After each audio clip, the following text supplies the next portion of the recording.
Bien, hermanos.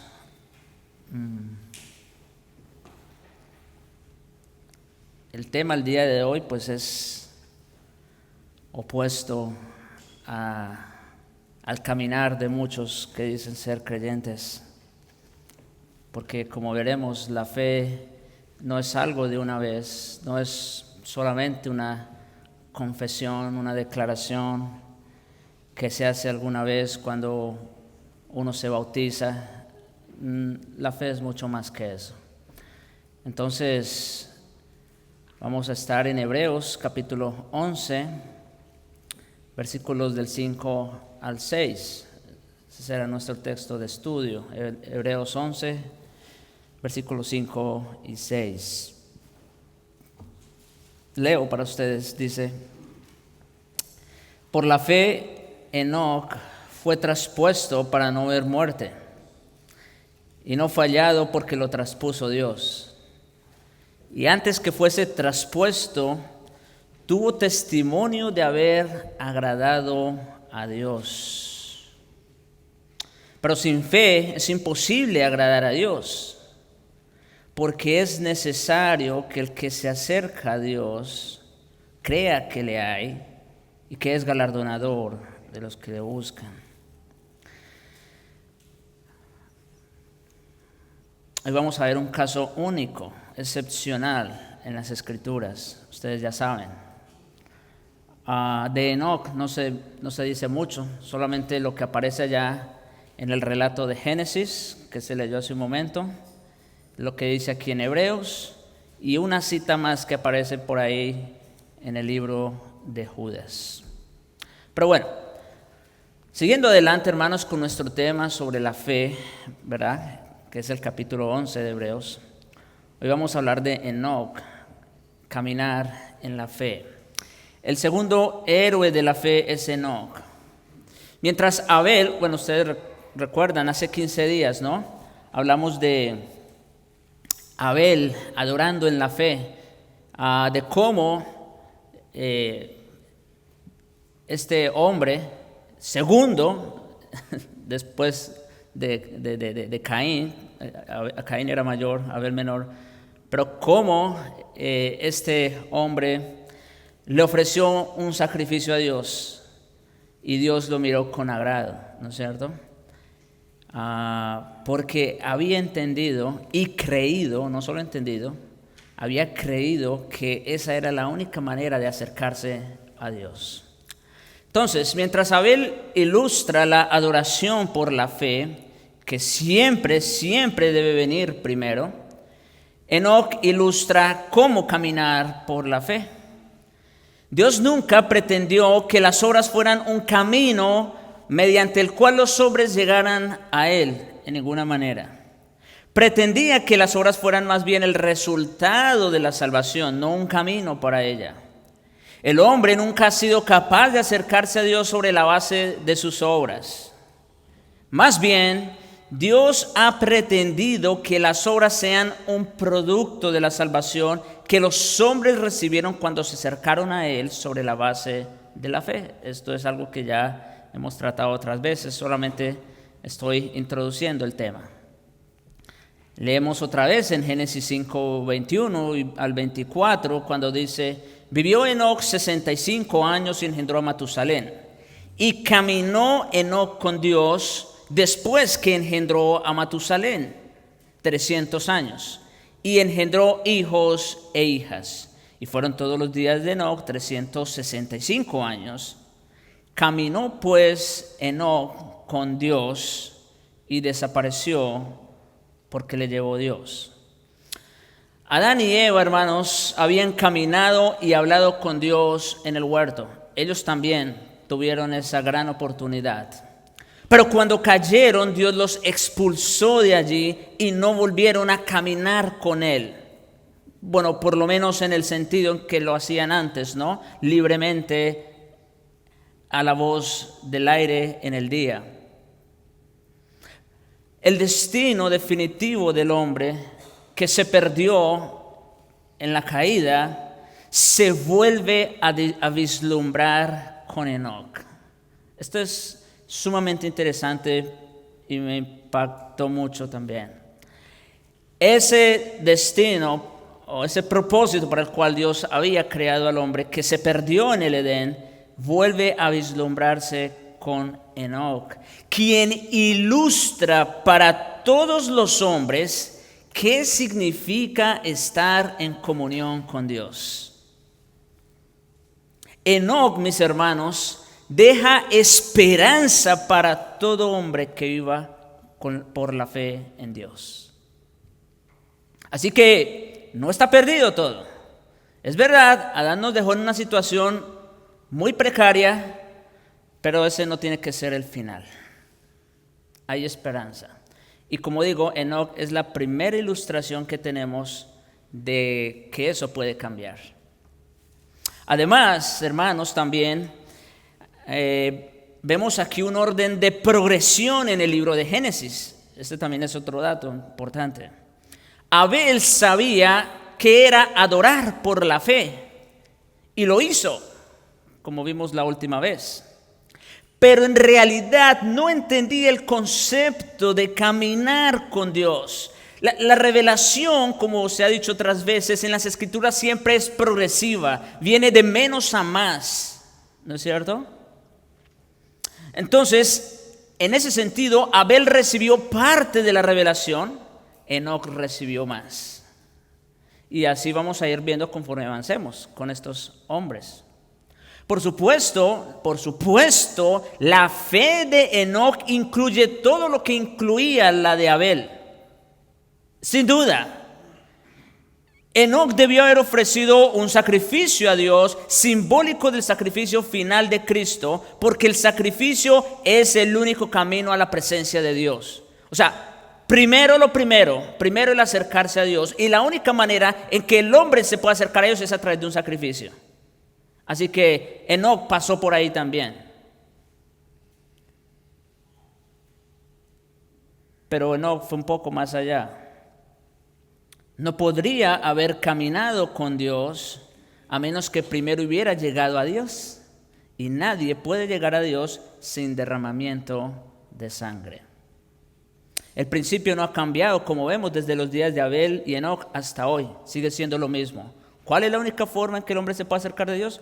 Únicamente a través del sacrificio de Cristo. Punto. Ahora, ese no es el fin, ese es el comienzo. De ahí entonces viene el caminar con Dios. Y Hebreos 11, versículos 5 al 6, muestra 4 características en la vida de Enoc en las cuales Dios se agradó. Por un lado, en primer lugar, creía que Dios existe. En segundo lugar, buscó la recompensa divina. En tercer lugar, caminó con Dios. Y en cuarto, entró en la presencia de Dios. No voy a seguir exactamente el orden del texto que aparece en Hebreos. Lo hago por razón de nuestro entendimiento, tratando de sistematizar un poco, como digo, el concepto que tenemos aquí acerca de la fe. Entonces, en primer lugar, hablemos que Enoc creía que Dios existía. Versículo 6, parte A, dice: pero sin fe es imposible agradar a Dios, porque es necesario que el que se acerca a Dios crea que le hay. Para empezar, noten como dice allí el texto, sin fe es ¿qué? Imposible, no importa lo que puedas hacer en esta vida, grande o pequeño, mucho o poco, no importa. Sin fe no sirve. No se puede agradar a Dios. Porque es necesario que el que se acerca a Dios crea que le hay. No hay nada en los hombres, absolutamente nada que pueda agradar a Dios aparte de la fe. Mis hermanos, de partida esto ya debería de ponernos en perspectiva que la única manera en que nosotros podemos acercarnos a Dios y agradarlo a Él es únicamente creyéndole a Él. A Dios no le agrada la religión porque es en esencia un sistema desarrollado por Satanás para contrarrestar la verdad. Eso lo vimos en la escuela dominical. ¿Sí? Eso es la religión, lamentablemente. Es un sistema desarrollado para Satanás para contrarrestar la verdad. ¿Y por qué? Porque es la forma más sutil y más eficaz para el enemigo de contrarrestar lo que es la verdad. Obviamente a la iglesia del Señor sí le afecta de una u otra manera lo que pasa afuera en el mundo, ¿verdad? Pero eso no es lo que más le afecta. Lo que más le afecta es lo que puede estar pasando dentro de la iglesia. La religión. La nacionalidad, por ejemplo, y la herencia no agradan a Dios, como dice Pablo en Gálatas 3, 28 al 29. Los judíos creían que agradaban a Dios tan solo por ser descendientes de Abraham, pero la mayoría del tiempo desagradaban a Dios. Las buenas obras no agradan a Dios por sí mismas, como dice Pablo en Romanos 3:20, ya que por las obras de la ley ningún ser humano será justificado delante de Dios. No hay obra, no hay mérito, no hay herencia, no hay absolutamente nada que valga delante de Dios excepto la sola fe. Sin fe es imposible agradar a Dios. El primer paso de la fe entonces es sencillamente creer que Él existe. Ahora, no estoy diciendo que es lo único, estoy diciendo que ese es el primero. Creer que Él existe. Enoc lo creyó. A Dios le agradan quienes creen en Él, aún en el primer paso de creer que existe. Esto, como les digo, por sí solo no es suficiente para salvar a una persona. Creer que Dios existe no es suficiente, pero es el primer paso. Es el primer paso.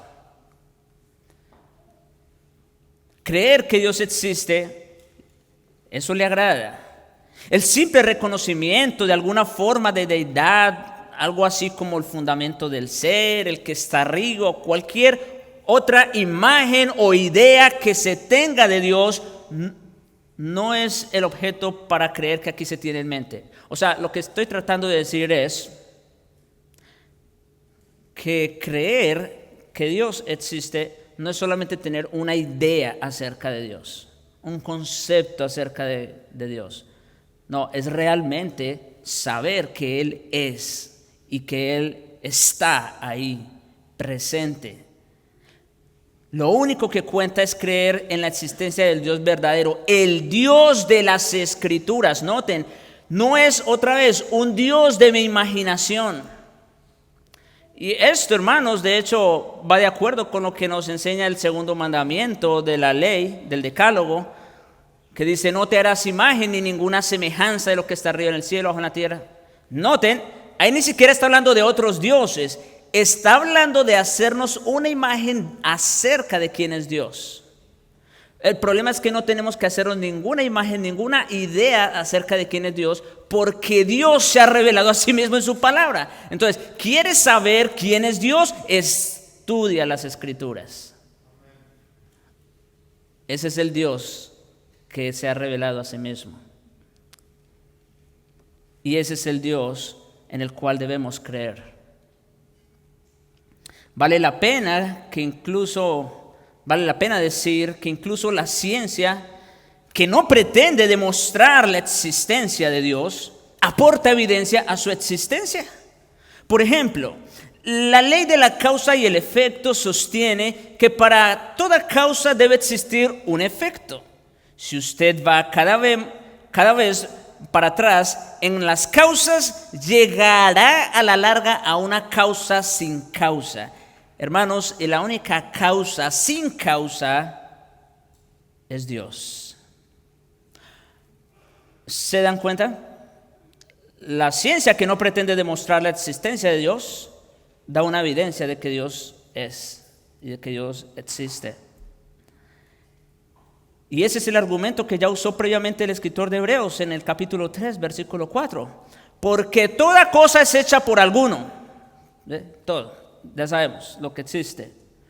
Pero el que hizo todas las cosas, o la causa última de todas las cosas, es Dios.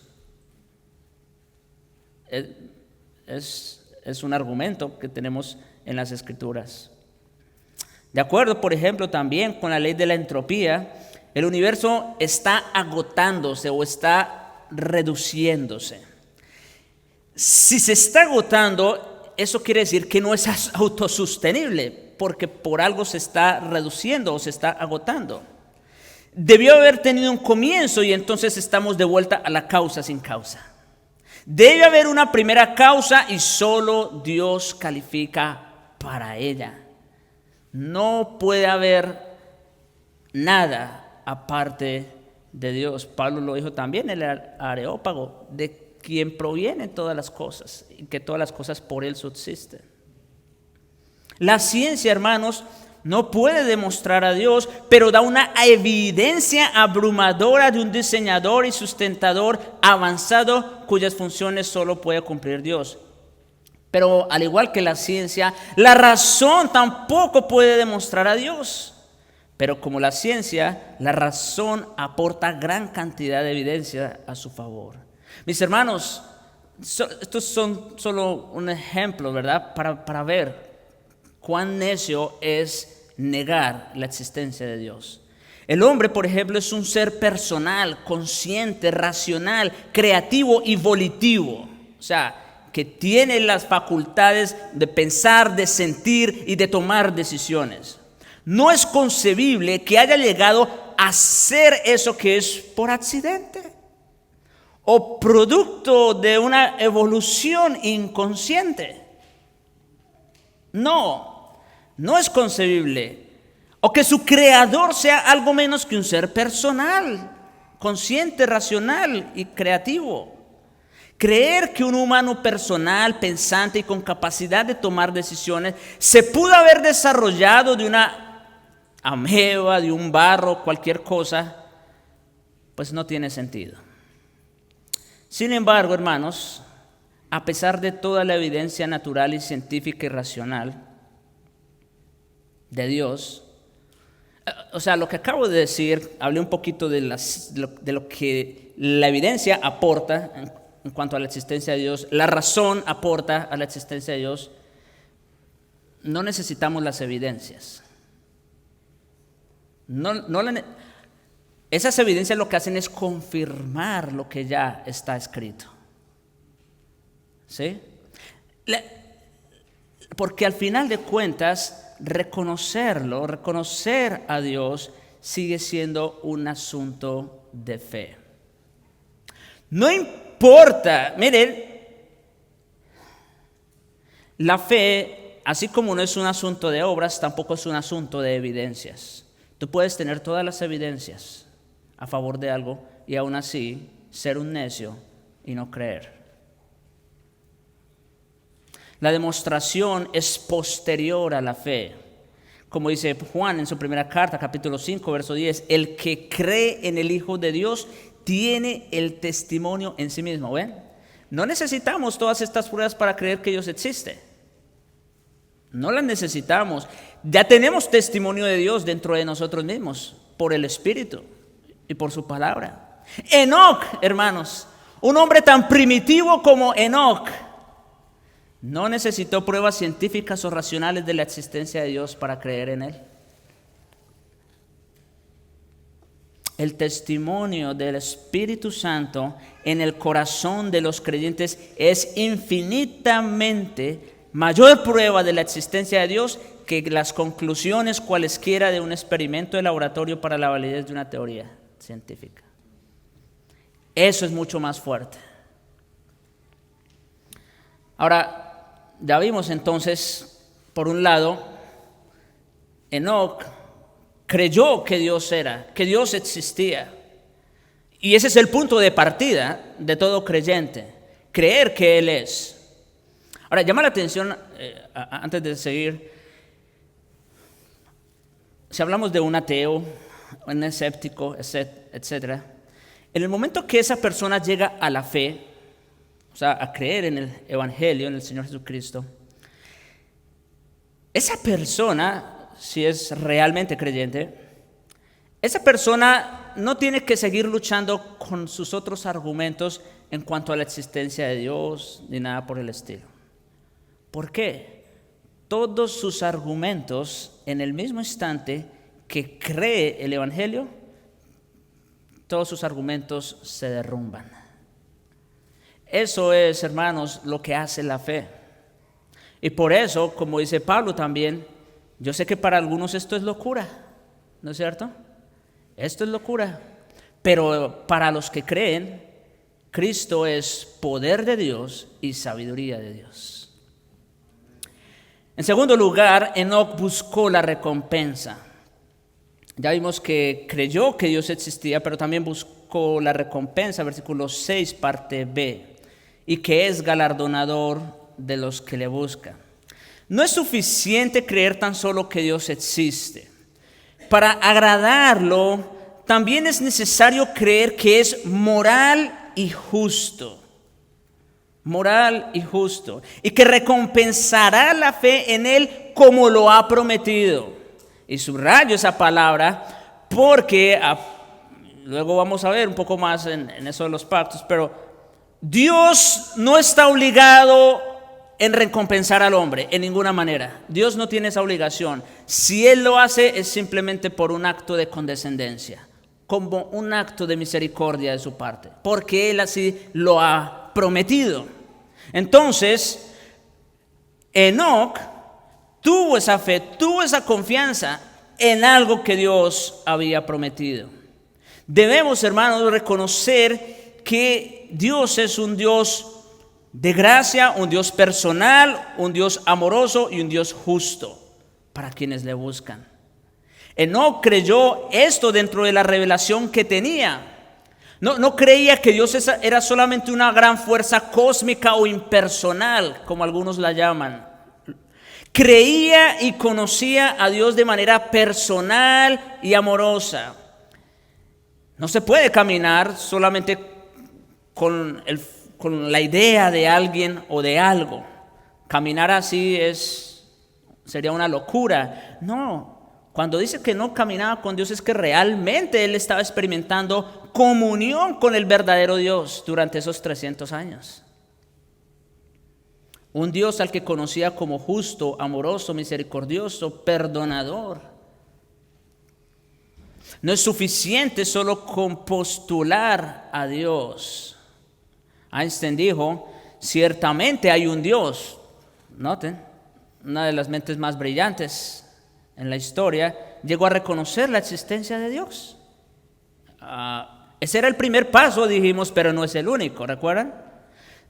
Él dijo, ciertamente hay un Dios. Alguien que no cree en una fuerza cósmica es un necio. Pero, noten hasta dónde llegó Einstein. Dice, pero no podemos conocerlo. Hasta ahí llegó su brillantez. Dice, sí, tiene que haber una fuerza cósmica superior que podemos llamar Dios. El problema es que no podemos conocerlo.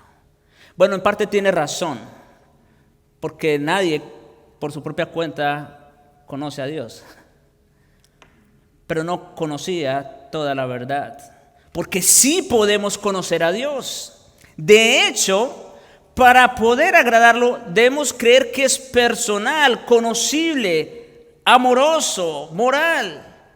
Es un Dios que se ha revelado a sí mismo y que responde con gracia a quienes llegan a Él en la fe. Sí es conocible. Ni siquiera es suficiente creer en el Dios verdadero, como muchos dicen, creer. Muchos de los judíos a quienes estaba dirigida la carta a los hebreos reconocían al Dios verdadero, el Dios de las Escrituras. Noten, ellos tenían más información todavía que Einstein o cualquier otro. Ellos conocían o tenían el testimonio del Dios de las Escrituras, pero no tenían fe en Él, no confiaban en Él. Enoc, por su parte, conocía al Dios verdadero y confiaba en Él. No solo tenía el conocimiento, ¿qué más? Confiaba en Él. Mis hermanos, los dos testamentos están llenos de enseñanzas, no solo sobre cómo puede encontrarse a Dios, sino sobre su deseo de que se le encuentre. Otra vez, hay que decir, no hay quien busque a Dios, dijo Pablo en Romanos 3. Por su propia cuenta eso es imposible, ¿no es cierto? Pero mire lo que dice el testimonio de las Escrituras acerca del deseo. Acuérdense, hermanos, que las Escrituras son una revelación para nosotros hombres. Es una manera, vamos a decir, de cómo Dios desea que le busquemos. En Primera de Crónicas, por ejemplo, David dijo a su hijo Salomón, capítulo 28, versículo 9, si tú le buscares, lo hallarás, mas si lo dejares, él te desechará para siempre. Salmo 58, 11, ciertamente hay galardón para el justo, ciertamente hay Dios que juzga en la tierra. Proverbios 8, 17 dice, yo amo, está hablando la sabiduría allí. Jóvenes, apenas pasamos por ahí, no sé si algunos recuerdan. Ustedes saben qué representa la sabiduría en el libro de Proverbios. La sabiduría hecha carne. Y dice, yo amo a los que me aman y me hallan los que temprano me buscan. En otras palabras, hermanos, Dios no está jugando hide and seek, a las escondidas. No. Dios se ha revelado porque Dios quiere que lo conozcamos. Jeremías 29:13, me buscaréis y me hallaréis, porque me buscaréis de todo vuestro corazón. Jesús fue muy explícito en Lucas 11:10 cuando dice, porque todo aquel que pide, recibe, y el que busca, halla, y al que llama, se le abrirá. No es suficiente creer que Él es. No es suficiente tener ese conocimiento acerca de quién es Dios. Debemos creer también que recompensa a quienes lo buscan según ha prometido. La recompensa que da Dios por la fe, mis hermanos, es la salvación. Noten, no estoy diciendo que ese es el fin último del ser humano. No. De hecho, la salvación es un medio para alcanzar el fin último del ser humano. Pero la recompensa de Dios para aquellos que le buscan en fe es la salvación, la vida eterna. Como dice Juan 3:16, para que todo aquel que en él cree no se pierda, mas tenga vida eterna. Mateo 6:33 dice, mas buscad primeramente el reino de Dios y su justicia, y todas estas cosas, o sea, lo demás, os serán añadidas. En otras palabras, hermanos, todo lo bueno que Dios tiene, la vida eterna, por lo más importante, constituye la recompensa de la fe. Ahora, si vamos un poco más allá, ¿qué es la vida eterna? O mejor, ¿quién es la vida eterna? Es Cristo. Y esta es la vida eterna, dijo el Señor en Juan 17, que te conozcan a ti, el único Dios verdadero, y a Jesucristo, a quien has enviado. Tener a Dios, tener a Cristo, es tenerlo todo. Esa es nuestra recompensa. Más adelante, el autor de Hebreos va a decir lo mismo acerca de Moisés, cuando dice que él dejó todo, estuvo dispuesto a dejar Egipto y sufrir con el pueblo de Dios y todo eso, porque tenía puesta la mirada en el galardón. Y en el versículo 27 explica quién es ese galardón. Dios mismo. Hermanos, Dios mismo es nuestra recompensa. Y Enoc la procuró. Por la fe entonces recibimos el perdón, un corazón nuevo, la vida eterna, la alegría, la paz, el amor, el cielo, todo. Cuando confiamos en Jesucristo, nos hacemos herederos mutuos con Él. Todo lo que posee el Hijo de Dios también es nuestro. Como dice Pablo también en Romanos 8, 16, 17, el Espíritu mismo da testimonio a nuestro espíritu de que somos hijos de Dios. Eso es una gran noticia. Y si hijos, también herederos, herederos de Dios y coherederos con Cristo, si es que padecemos juntamente con Él, para que juntamente con Él seamos glorificados. En otras palabras, estar con Cristo es nuestra más grande recompensa. Y es eso lo que debemos procurar con fe, como lo hizo Enoc. En tercer lugar, Enoc caminó con Dios. Vamos al versículo 5, parte B. Ya vimos que Enoc creía que Dios existía, o que Dios existe. Ya vimos que Enoc buscó la recompensa. Y ahora vemos que Enoc caminó con Dios. Versículo 5, parte B.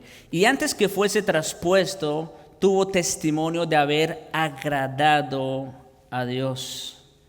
Esa palabra agradado allí es importante. Creer que Dios existe, hermanos, es el primer paso hacia la fe. Ya lo dijimos. Creer que recompensa a quienes confían en Él es el primer paso de la fe. ¿Por qué? Porque creer que Dios existe, aunque ahí se ocupa fe, esa no es una fe salvadora. Es el primer paso hacia la fe, pero no es fe salvadora todavía. Pero cuando se cree en la recompensa, en lo que Dios ha prometido, entonces eso sí ya es fe salvadora. Confiar plenamente en Jesucristo como Señor y Salvador solo es el comienzo de la vida de fe en Dios. Para continuar agradando a Dios, debemos tener comunión con Él o caminar con Él como lo hizo Enoc. Noten otra vez, Enoc no solo se quedó en el sacrificio como lo hizo Abel. Enoc fue más allá que Abel. En los versículos que tenemos en Génesis que describen a Enoc, se menciona 2 veces que caminó con Dios. En la Septuaginta, que es la traducción griega del Antiguo Testamento, esa frase se traduce como agradó a Dios. Y es la misma palabra que se usa aquí en Hebreos 11, versículos 5 y 6. En otras palabras, caminar con Dios es agradar a Dios. Es lo que estamos diciendo. Caminar con Dios es agradar a Dios. Sin fe es imposible agradar a Dios. O sin fe es imposible caminar con Dios. El término caminar o andar se usa muchas veces en el Nuevo Testamento para representar la vida con fe. Aquí algunos ejemplos. Romanos capítulo 6, versículo 4.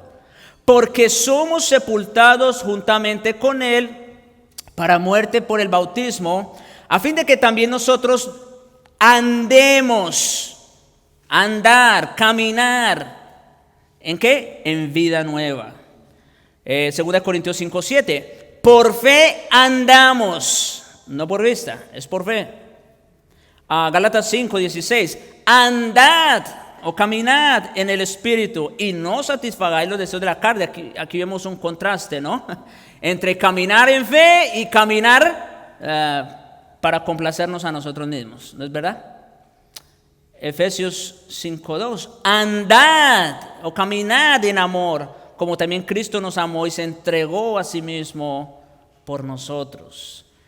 Cristo incluso se refiere a nuestra comunión con Él en el cielo, cuando en Apocalipsis 3:4 dice, andarán conmigo en vestiduras blancas porque son dignas.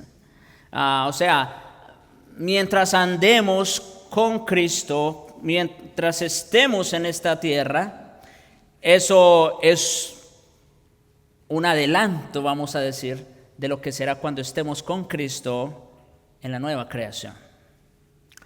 Como Enoc, hermanos, todo creyente debería caminar con Dios.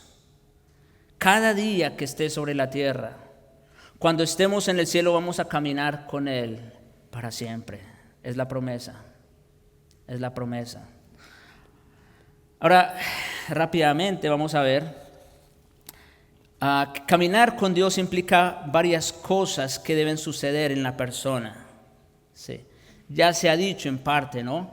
Se empieza con un sacrificio, ¿verdad? Acercarse a Dios. Y la única manera, ya dijimos, de acercarse a Dios es a través del sacrificio. Pero vamos a explicar un poco mejor. Hay varias cosas que tienen que suceder en la persona que implica caminar con Dios. Tiene que haber una justificación, tiene que haber una reconciliación, una regeneración, una santificación, perseverancia e incluso predicación. Vamos a ver, voy a tratar de ser lo más breve posible en estos aspectos, pero quiero mencionárselos. Son temas que yo sé que ustedes ya de alguna manera conocen un poco más o menos, pero creo que son necesarios considerarlos rápidamente. La justificación. No podemos caminar con Dios si primero no se nos quita el pecado. Escuchen esto.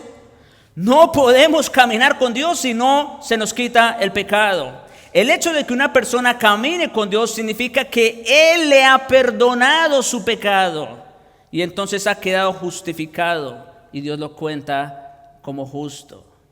Y esto es tan básico y tan esencial porque simplemente Dios no puede caminar con alguien en el pecado.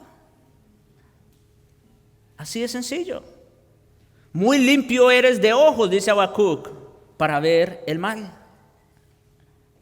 Solo cuando Dios ha quitado el pecado podemos pasar a la presencia de Dios y comenzar a caminar con Él. Dios no caminará sino con el que camina en integridad. Así que el punto de partida es la justificación. Y rápidamente, 1 Juan 1, 6 al 7 dice: si decimos que tenemos comunión y andamos en tinieblas, mentimos y no practicamos la verdad. En otras palabras, estamos negando la fe. ¿Oyeron eso?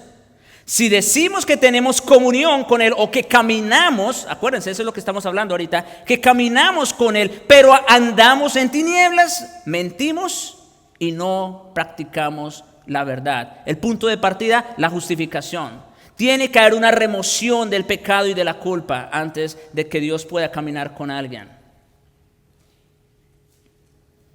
Las únicas personas con quienes Dios camina son con las que están limpias de pecado y declaradas por Él como justas. En segundo lugar, la reconciliación. Lo segundo que queda implicado de Enoc caminando con Dios es la reconciliación. Como dice Amós 3:3, ¿andarán dos juntos si no estuvieran de acuerdo? Tiene que haber una reconciliación. En el momento que Dios expulsa a Adán del Edén, se rompe la comunión con Dios. Ahora, ¿cómo es restaurada esa comunión con Dios? Precisamente a través del sacrificio de Cristo, en el acto mismo de la justificación, como vimos hace un momento. Y entonces, una vez justificados, ahora sí puede haber una reconciliación. En realidad, dos personas no pueden caminar juntas en comunión íntima si no están de acuerdo. Como Pablo lo pone también en Corintios. ¿Qué comunión tiene la luz con las tinieblas? Cristo con Belial, etcétera, etcétera. El creyente con el incrédulo. Ahí está claro. Si Enoc caminó con Dios, obviamente era porque estaba de acuerdo con Dios y porque Dios le había justificado previamente.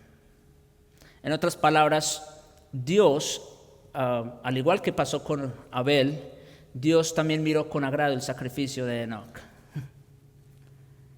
Y entonces pudo caminar con él. La rebelión había terminado para este hombre de fe por causa de la fe. Enoc se reconcilió con Dios y como estaba reconciliado con Dios, pudo caminar con él.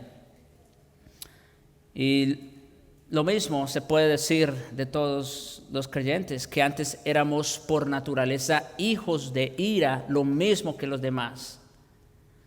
El propósito de la salvación es reconciliar a los hombres con Dios y restaurar esa comunión rota por el pecado. Pero también otra implicación o algo que tiene que ocurrir en la persona es la regeneración. Noten, justificación, remoción del pecado y la culpa, reconciliación, pero también tiene que haber una regeneración para que Dios pueda caminar con alguien. Sí, mis hermanos, porque si no hay una regeneración en la naturaleza de esa persona, entonces va a seguir todavía viviendo en una naturaleza o en una vida de pecado. El hecho de que el no caminara con Dios implica que tenía naturalezas correspondientes con Dios.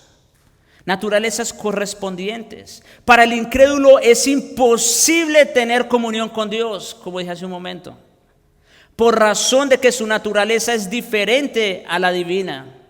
Incluso al incrédulo que lo creó Dios a su imagen, pero que esa imagen ha sido destrozada por su pecado cuando se corrompió, entonces su comunión se hace imposible con Él. Dado que no caminó con Dios, debió haber tenido una naturaleza que correspondía con la de Dios. Y de ahí la importancia de la regeneración. Cuando obtenemos la salvación, nos hacemos ciudadanos de un reino nuevo con una naturaleza nueva. Aún estamos en esta tierra, pero nuestra vida verdadera, nuestra ciudadanía real está en el cielo. Y como dice Pedro también en su segunda carta, capítulo 1, verso 4, llegamos a ser participantes de la naturaleza divina.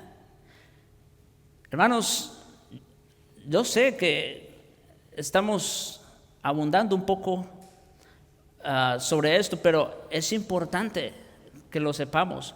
Para que una persona pueda caminar con Dios, tiene que haber habido un cambio de naturaleza. Su naturaleza tiene que corresponder con la divina. Y para ello tiene que haber una regeneración. En Cristo recibimos esa naturaleza celestial, su propia naturaleza, y por lo tanto podemos tener comunión con Dios. Pero también tiene que haber santificación. Ya hablamos de justificación, ya hablamos de reconciliación, de regeneración, pero también el caminar con Dios implica un sometimiento de nuestra voluntad a la suya. Sí, Enoc caminó 300 años con Dios y eso requiere gran sumisión. Como cantamos hace un momento, ¿no? Imprime en mí, Señor, tu voluntad. Cúmplase en mí, Señor, tu voluntad. Un sometimiento de nuestra voluntad a la del Señor.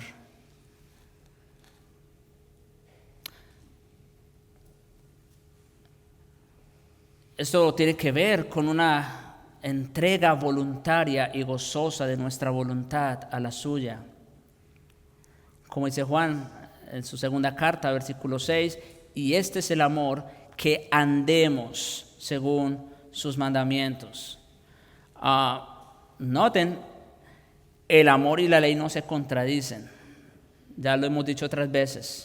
Al contrario, ustedes saben que el cumplimiento de la ley es el amor, y por eso Juan también en su primera carta, capítulo 5, versículo 3, dice que sus mandamientos no son gravosos. Sus mandamientos no son gravosos. ¿Por qué? Porque hay una entrega voluntaria y gozosa a la voluntad del Señor. ¿Esto cuándo ocurrió? ¿Cuándo es que podemos someternos libre y gozosamente a la voluntad del Señor? Cuando ocurrió la regeneración. Por eso tiene que haber un cambio de naturaleza primero, para que entonces podamos someternos al Señor. Y luego, perseverancia. Esta es otra verdad que queda implicada en caminar con Dios. Sí, mis hermanos, porque como decía al principio, esto de la fe no solamente es algo inicial. No solamente que una vez se hizo una declaración o una confesión. Una persona no puede caminar con Dios a menos que haya llegado primero a Dios por la fe. De la misma manera, tampoco puede seguir caminando sin tener fe continua o perseverante. La fe es algo que nos acompañará hasta el día de nuestra muerte. ¿Sí?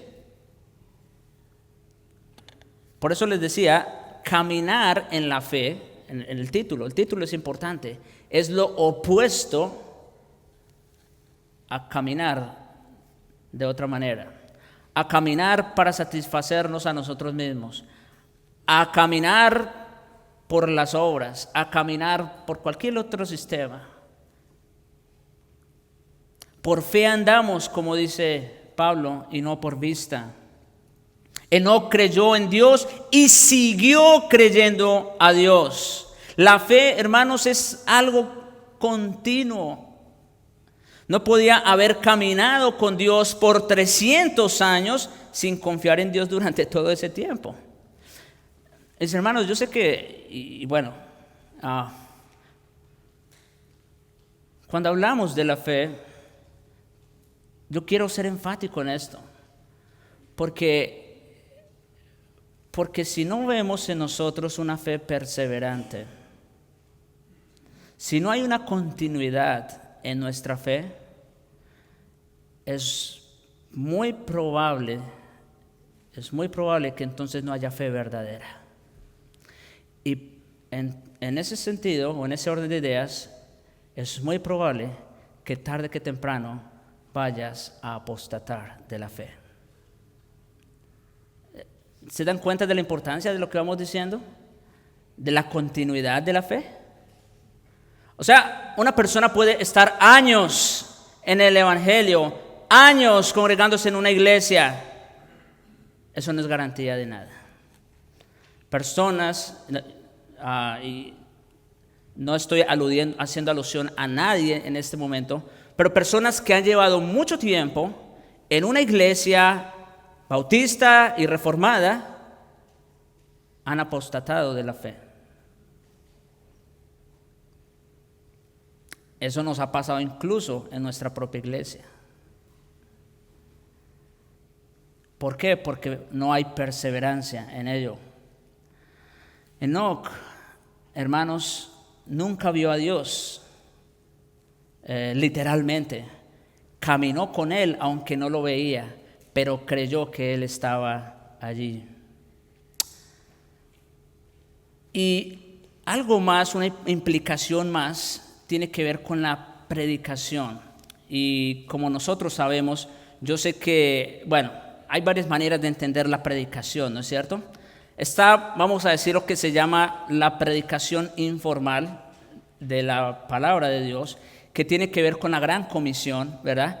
Con esa comisión de ir y predicar el evangelio a toda criatura.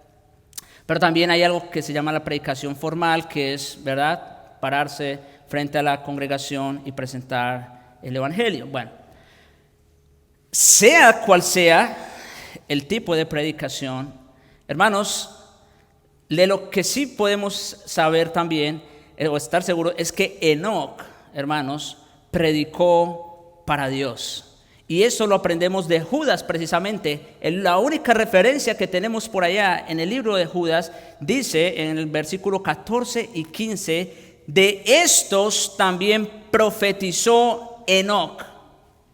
¿Ve? Profetizó Enoc. Profetizar, sinónimo de predicar también. Séptimo desde Adán, diciendo: he aquí vino el Señor con sus santas decenas de millares para hacer juicios contra todos y dejar convictos a todos los impíos de todas sus obras impías que han hecho impíamente y de todas las cosas duras que los pecadores impíos han hablado contra él. Obviamente yo no voy a explicar estos versículos porque no es mi tema. En su momento, si Dios quiere, el pastor Ricardo va a llegar ahí. Creo que ahí vamos a entender mucho mejor estas palabras. Solamente lo traigo, hermanos, para ver que parte de ese caminar con Dios, de la vida de Enoc, implicó el hecho de predicar el evangelio. La predicación. Y a juzgar por este relato, su mensaje sobre la impiedad quizá fue breve y repetitivo, porque no había mucha revelación. Estamos hablando del séptimo desde Adán, así que no había todavía mucha revelación. pero sin embargo era un mensaje inspirado. No tenemos indicios de cuán eficaz fue su predicación, pero el propósito de Enoc, hermanos, no era ser eficaz, era ser fiel. Era ser fiel. Y esto se contrasta mucho con lo que se presupone y se enseña en muchos lugares. Se habla de crecimiento. Mis hermanos, nosotros no predicamos para llenar este salón. Honestamente se los digo. Nosotros tratamos con la ayuda del Señor simplemente de predicar fielmente su palabra. Punto. El Señor se encarga de lo demás. Y eso es lo que estamos llamados a hacer. Una cosa es cierta de Enoc: por su predicación y vida fiel, quien quiera que haya oído a Enoc o vivido cerca de él no tenía excusa para no creer en Dios. Imagínense que no caminara con Dios, debían de notarlo, ¿no es cierto? Debían de notarlo. Hayan creído o no por su predicación, la influencia de Enoc en aquellas personas debe haber sido poderosa. El informe de Judas, hermanos, también sobre la predicación de Enoc contradice cualquier noción de que Enoc haya vivido un tiempo fácil para creer. Oigan esto también es importante, porque nosotros decimos, imagínense, Enoc predicando, séptimo desde Adán, o sea, era el mundo primitivo. La maldad todavía no se había desarrollado tanto como ahora. No, falso. Enoc estuvo rodeado de falsos maestros y enseñanzas. Y si no, ¿por qué lo trae Judas precisamente en ese contexto, no? Es sumamente interesante. No sabemos si estaba en comunión con otros creyentes, pero sabemos que vivió en medio de una multitud de incrédulos. De eso sí sabemos. No había forma de que predicara tan fuerte como lo hizo sin que tuviera una oposición considerable. Como digo, Judas se encarga de citar de alguna manera el mensaje de Enoc, la predicación de Enoc, y vemos que su predicación era fuerte. Y si predicaba de esa manera era porque la oposición también era considerable. Y esto, hermanos, debería alentarnos a nosotros a ser fieles en la predicación de la palabra. A no predicar tratando de ser pragmáticos o eficaces, de llamar la atención de la gente, de las masas. No. A ser fieles a la palabra. Y rápidamente, este ya es el último punto, mucho más breve que los anteriores. Enoc entró a la presencia de Dios. Ya vimos que Enoc creía que Dios existe. Vimos que Enoc buscó la recompensa. Vimos que Enoc caminó con Dios y vimos algunas implicaciones importantes allí. Pero en cuarto lugar, Enoc entró a la presencia de Dios. Versículo 5, parte A. Por la fe, Enoc fue traspuesto para no ver muerte, y no fue hallado porque lo traspuso Dios. Al final, después de 300 años, de hecho, según el relato bíblico, vemos que este fue el hombre que menos tiempo vivió en la tierra, ¿recuerdan? Aquellos eran 900 y pico, 800 y tanto. ¿Este vivió cuántos? 365. Este fue el que menos vivió en la tierra, pero eso no fue ningún problema. Al final de 300 años de creer, caminar y predicar, fue a estar con el Señor. Sí, hermanos, porque estar aquí 1370 años no hace la diferencia comparados con toda una eternidad. Enoc fue a estar con el Señor después de 300 años de caminar y de predicar y de creerle al Señor. en una forma única y maravillosa. Dios lo traspuso sin que experimentara la muerte. Es como, estamos tratando, ¿verdad?, de entender el mensaje. Le agradó tanto a Dios que dispuso llevárselo con él al cielo. Porque esto no ocurrió, ¿por qué esto no ocurrió con otros hombres? Como con Abraham, con Moisés, hombres grandes, íconos para el pueblo del Señor. Ocurrió con Enoc. En un momento estaba aquí, al día siguiente se lo llevó. Por la fe Dios traspuso a Enoc. Caminó por tanto tiempo cerca de Dios que, por así decirlo, caminó hasta el cielo. No sabemos la razón para que Dios haya esperado 300 años antes de llevarse a Enoc con él. Tal vez fuera para darle tiempo suficiente para que predicara y diera testimonio a esa generación incrédula en la que vivió. Puede ser, como Pablo, ¿recuerdan? Yo quisiera estar con Cristo, pero todavía no. Todavía me es necesario estar un poco más de tiempo por causa de ustedes. Puede ser. Más aún, no sabemos por qué se llevó Dios a Enoc de esa manera tan inusual. Tal vez fue para evitarle más persecución y ridiculización que con seguridad experimentó. Tal vez porque Dios quería estar aún más cerca de aquel en quien tanto se había agradado. No sabemos, pero lo que sí sabemos, como dice el Salmo 116:15, mucho valor tiene a los ojos del Señor la muerte de sus fieles. Aunque él no experimentó muerte,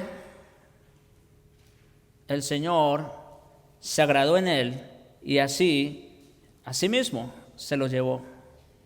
Dios ama a sus santos y ama la comunión con sus santos. Enoc fue tan precioso para el Señor que él omitió la etapa de la muerte con este santo. Hermanos, y en ese sentido, Enoc es una descripción bella de los creyentes que se irán a estar al cielo cuando el Señor regrese por su esposa, la iglesia. ¿Sí? Tal como Dios traspuso a Enoc sin que viera la muerte, lo hará con su pueblo que esté vivo cuando su hijo regrese. Dice Pablo en 1 Tesalonicenses 4:17. Bueno, está diciendo que muchos dormirán, pero luego los que duermen resucitarán, ¿verdad? Serán los primeros en la resurrección. Y luego dice, los que estemos vivos, los que hayamos quedado, seremos arrebatados junto con ellos, o sea, con los creyentes resucitados, en las nubes para encontrarnos con el Señor en el aire, y así estaremos con el Señor para siempre. Eso que experimentó Enoc, bueno, también Elías, ustedes ya saben, solamente fueron ellos dos. Pero eso que experimentó Enoc es lo mismo que experimentarán los creyentes cuando el Señor regrese. Es por eso que muchos quisieran que el Señor regresara ya, para no pasar por ese trago de la muerte. Pero mis hermanos, déjenme decirles esto y ya con esto termino. Hay esperanza también para los que mueren en Cristo. Tal como lo describió Job en el capítulo 19, versículos 25 al 27. Y esto se escribió muchísimos años antes también, por allá en época de Abraham o quizás antes. Dice Job, un hombre con una revelación muy limitada, no como la que nosotros tenemos ahora, pero mire lo que él sí sabía y conocía y creía. Yo sé que mi Redentor vive. Bueno, y antes de eso, él dice, ¿quién diera que se escribiesen estas palabras, que se esculpiesen con piedra? ¿No es cierto? Refiriéndose al día de su muerte, y dice, yo sé que mi Redentor vive. Está hablando en presente. Y al fin se levantará sobre el polvo. Está hablando de la resurrección de Cristo. ¡Wow! Increíble. Y después de deshecha esta mi piel, ¿de qué está hablando? De su muerte. En mi carne, no dice en el espíritu. Claro, Antes de la resurrección vamos a estar con el Señor en el Espíritu. Eso lo sabemos por la parábola del rico y Lázaro. Pero Job no está hablando de eso, no está hablando del tiempo intermedio, está hablando, en mi carne he de ver a Dios, al cual veré por mí mismo y mis ojos lo verán y no otro. Job está hablando de la resurrección final de todos los santos. En otras palabras, hermanos, que Dios se lleve a alguien como lo hizo con Enoc, claro, fantástico, fabuloso.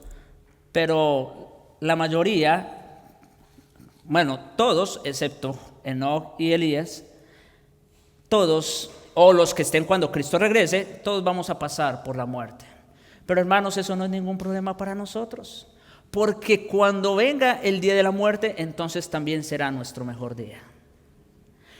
Qué gloriosa esperanza, hermanos, para aquellos que hayamos creído en el Señor, caminado con Él, perseverado en la fe y predicado fielmente su palabra. Sea que estemos vivos o muertos, cuando el Señor regrese por los suyos, entraremos en su gloria y estaremos con Él para siempre. Oremos. Padre nuestro, gracias te damos, Señor, por tu palabra viva, eficaz, más cortante que toda espada de dos filos, Señor, que penetra hasta partir el alma, que discierne las intenciones y pensamientos de nuestro corazón. Tú nos conoces en verdad lo que somos. Delante de ti no podemos ocultar nada. Gracias te damos, Señor, por esta palabra, gracias por este mensaje que nos has traído. Te ruego, Señor, que así alientes nuestra fe, nos animes a seguir corriendo la carrera que tenemos por delante, puesto los ojos en Jesús, el autor y consumador de nuestra fe. Oh Señor, ayúdanos a perseverar en esta fe, a caminar en ella hasta el último de nuestros días. Guárdanos, Señor, del enfriamiento, guárdanos del pecado, de las tentaciones, de las acechanzas del enemigo que buscan hacernos tropezar. Guárdanos, Señor, del error, guárdanos de caer en apostasía. Presérvanos, Señor, preserva a tus santos aquí en esta iglesia local hasta el último de sus días. Oh Señor, te lo ruego por amor de tu nombre y para tu gloria, en Jesucristo. Amén.